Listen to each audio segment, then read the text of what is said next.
Vamos falar de Portugal na Idade Média? Eu sou a professora Esther e você está aqui no nosso canal A História e Seus Caminhos. Se você ainda não se inscreveu, não perca tempo.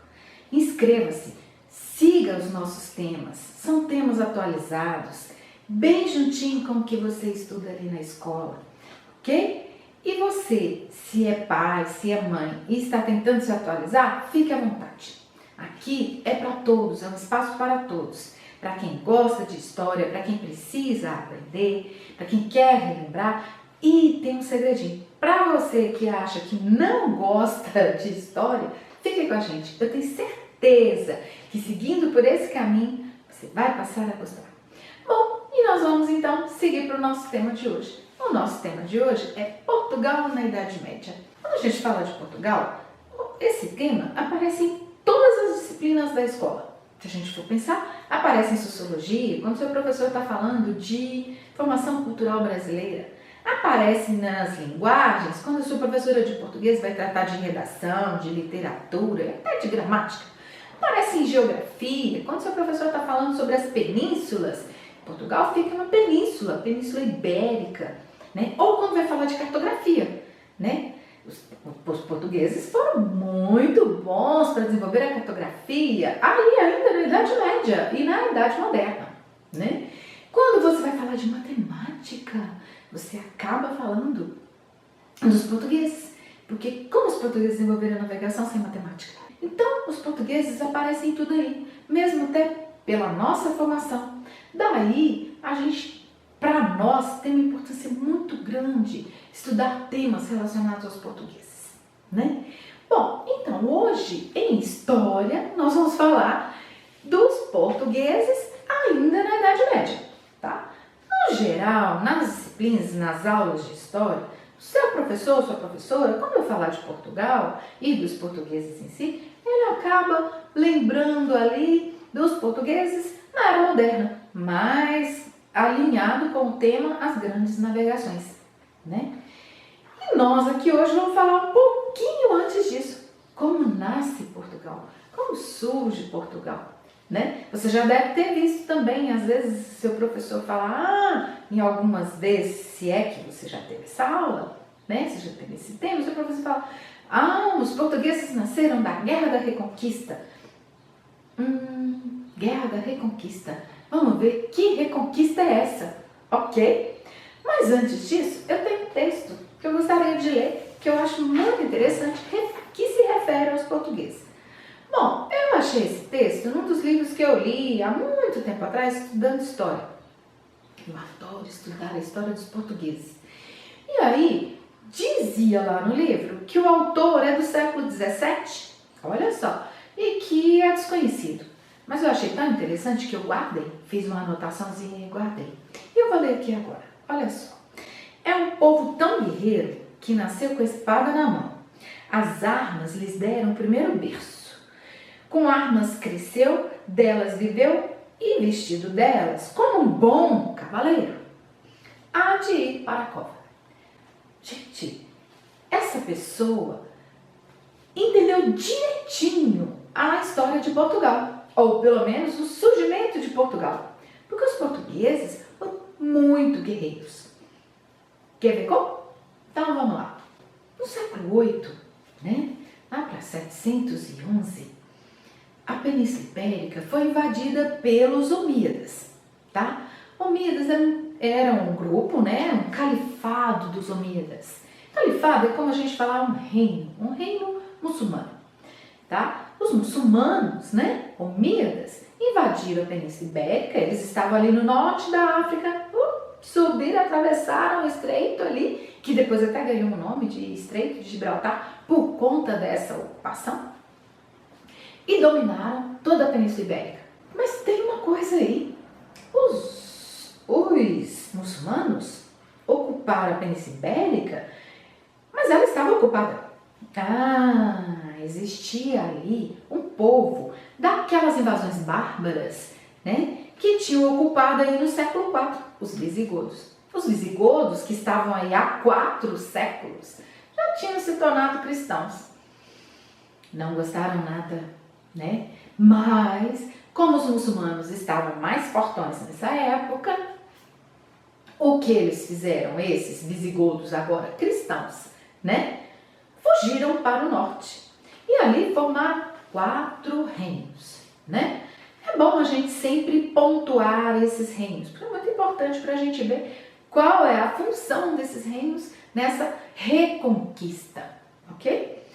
Porque essa guerra de reconquista, tem muito historiador que fala que ela durou até todo esse período aí das invasões muçulmanas nesse território. Alguns já dizem que foi mais adiante, como a gente vai falar agora.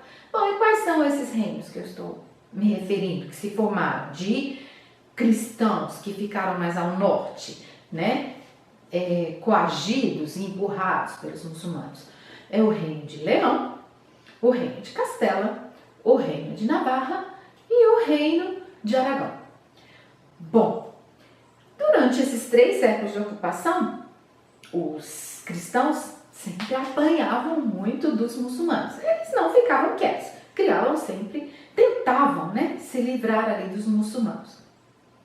Isso foi ficando difícil, até que no século XI a coisa começou a mudar. E sabe por que começou a mudar? E aí, para alguns historiadores, eles dizem que é aí que começa a tão chamada Guerra da Reconquista.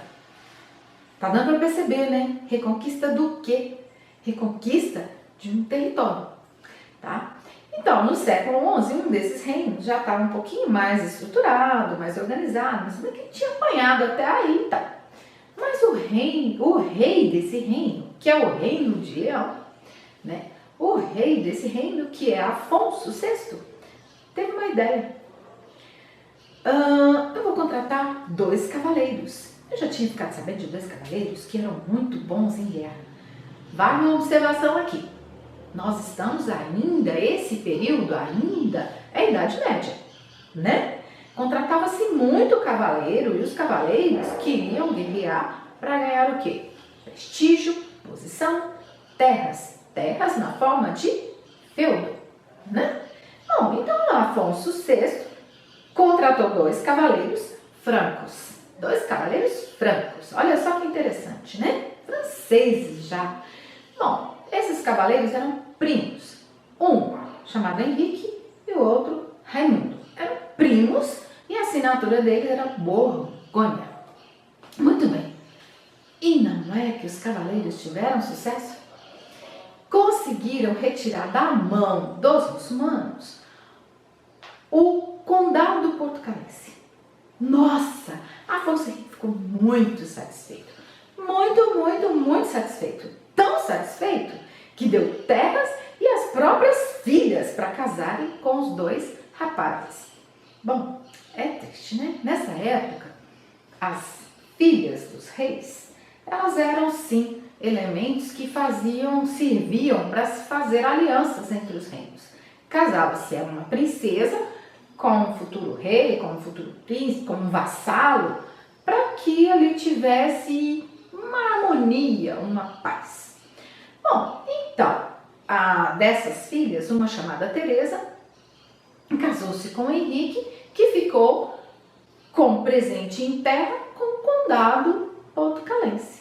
Raimundo, né, recebeu outra terra na região de Castela, outra filha e foi viver feliz. Bom, Henrique não gostou muito de se tornar vassalo de Afonso, né, mesmo sendo genro. Ele lutou muito tempo para ver se tornava independente o condado portucalense. Não conseguiu. Quem conseguiu isso foi o seu filho, Afonso Henrique, né? O filho de Henrique e Teresa, neto de Afonso VI, né? Em 1139, num acordo chamado Tratado de Zamora, Afonso Henrique conseguiu libertar o condado portucalense, ou seja, então nasce Portugal. Ao mesmo tempo, nasce ali o que a gente vai conhecer como dinastia de Borgonha. Sempre que a gente vai trabalhar, é importante a gente conhecer aí, né, sobre qual regência estava aí. Bom, fica parecendo que, nasceu Portugal e livrou-se lá de Leão e tá tudo bem. Os muçulmanos ainda estavam dominando uma boa parte ali do território. Afonso Henrique, como rei, acha que ele queria ficar só com aquela região ali do condado portucalense? Travou guerra contra os muçulmanos e foi avançando sobre o território, né? Bom, é muito interessante que alguns anos depois ele foi tomar a cidade de Lisboa, que estava sob o domínio dos muçulmanos. É muito interessante porque a gente tem que observar o seguinte: nós estamos falando do século XI. Século XI é marcado por um fato muito interessante. Urbano II tinha convocado cristãos para formar um exército cristão que fosse para a Terra Santa, retomar, né, a terra dos infiéis muçulmanos. E em Portugal, eles estavam lutando contra quem? Contra os muçulmanos. Bom, então, como eu disse, essa mentalidade das cruzadas também estava influenciando ali em Portugal. E veja bem que no ano de 1147, que foi essa conquista de Lisboa, estava passando pela região, né, alguns cruzados que estavam vindo da Inglaterra para ir para a Terra Santa, né, e ajudaram Afonso Henrique a tirar da mão dos muçulmanos Lisboa, né? Tanto que a gente vê aí a força que tinha essa ideologia contra os muçulmanos. Veja bem, vocês se lembram do texto que eu li no início sobre os portugueses, sobre o autor desconhecido que escreveu sobre os portugueses, em que ele diz que os portugueses nascem com uma espada na mão, formam pela arma o seu primeiro berço e vivem de lutar, vivem dessa luta. Então é isso que a gente vê aí nesse tempo todo, que os portugueses vão lutar contra os muçulmanos, né? E vão guerrear o tempo todo, vão primeiro formar ali o seu berço, o seu primeiro território, o seu reino com Afonso Henrique, e vão continuar, né, nessa luta.